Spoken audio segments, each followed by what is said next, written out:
Momen paling menyakitkan hati rakyat Malaysia adalah sejarah Olimpik, rasanya dekat Olimpik Tokyo lah. Sebab Malaysia patutnya menang mah dah. Tapi si Mamat Australia ni pergi geret buat macam kayuh bot itik Tasik Duraman. Azizul terlepas pingat mah. Sampai kes ni buatkan nama Malaysia terkenal Zat. Sebab ada warga Malaysia yang tak boleh tahan marah dah, pergi maki rider Ozzy tu dekat IG dah. Sebab sakit sangat. Tapi di sebalik tragedi ni, ada benda yang orang tak bincang, tapi benda ni gila. Yang menang mah tu, apa dia sapu dekat kaki dia pun kita tak tahu. Sampai boleh henjuk geret dia dekat 1 kilo tapi tak pancit. Jawapan kepada benda tu ada orang cerita dah. Kalau hampa baca buku Atomic Habits, James Clear ada cerita origin macam mana geng geret Britain ni kaki semua level-level bapak baki. Salah satu dia cara dia pilih minyak kuda dia pun. Sebelum Britain mula jadi powerhouse dalam basikal track Olimpik, mereka ambil masa 100 tahun dan habis beratus juta dolar untuk dapat emas acara basikal ni je. On record kan, Malaysia lebih kurang allocate bajet 20 juta je untuk 8 jenis sukan yang masuk Olimpik. Kalau kita rasa tu dah cukup membajak, Britain lagi membajak, berhabis 200 juta untuk sukan basikal semata-mata. Tapi berapa emas mereka dapat kat Paris? 2 sahaja. Australia pun sama, habis dekat 80 juta untuk sukan basikal sahaja dekat Paris, dia dapat 2 emas. Tapi Azizul boleh ada silver medal dalam acara yang Malaysia tim bajet paling ciput. So power lah kan. Dah lah dia paling kecil, tapi beratus juta dolar Britain tu tak ada makna. Sampailah dia jumpa formula berkesan yang tak pernah terfikir di orang. Benda ni je yang boleh buat Britain jadi pelisik atas track. Hasil hayat seorang mamat ni tahun 2003.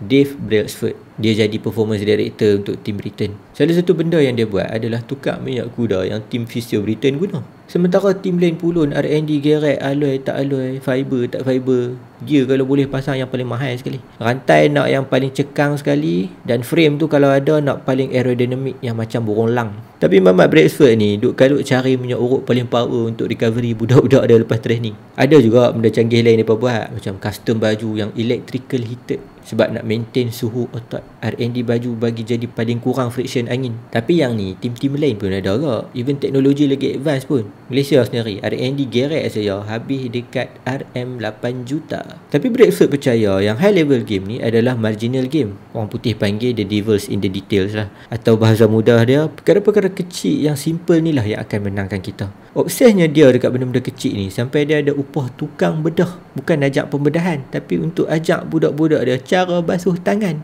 untuk kurangkan potensi demam. Tak ada kaitan dengan geret langsung kan.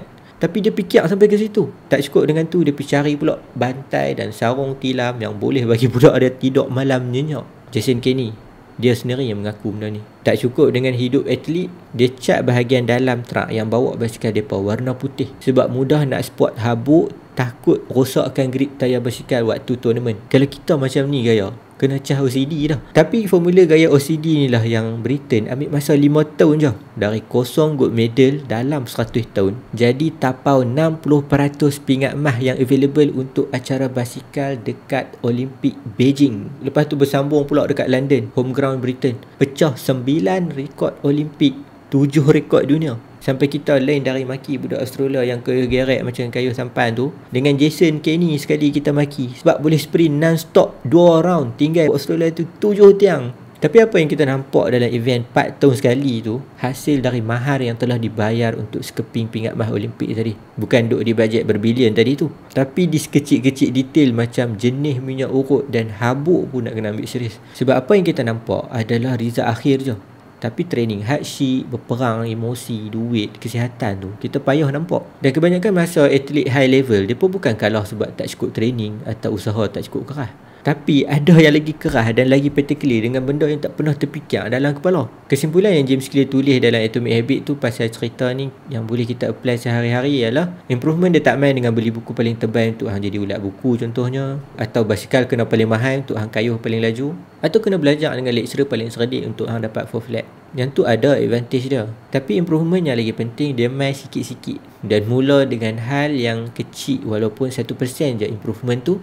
Yang penting setiap hari. Tapi benda ni obviously tak grammable dan tak famous lah. Nak flat siapa kalau hang berlari PIH 13 dekat Sarawak waktu mula berjinak dengan running, atau baca sehari setengah muka surat kalau contohnya untuk berjinak dengan buku. Tapi yang ni lah satu-satunya cara terbaik dan terbukti berkesan hatta di peringkat Olimpik dan patuh syariah. Cuma kena sabar lah, sebab benda ni tally dengan apa yang Nabi kata. Amalan yang paling dicintai Allah Ta'ala adalah amalan yang berterusan walaupun jumlahnya sedikit. Tapi serius, saya harap next Olimpik Azizul menang lah gold medal.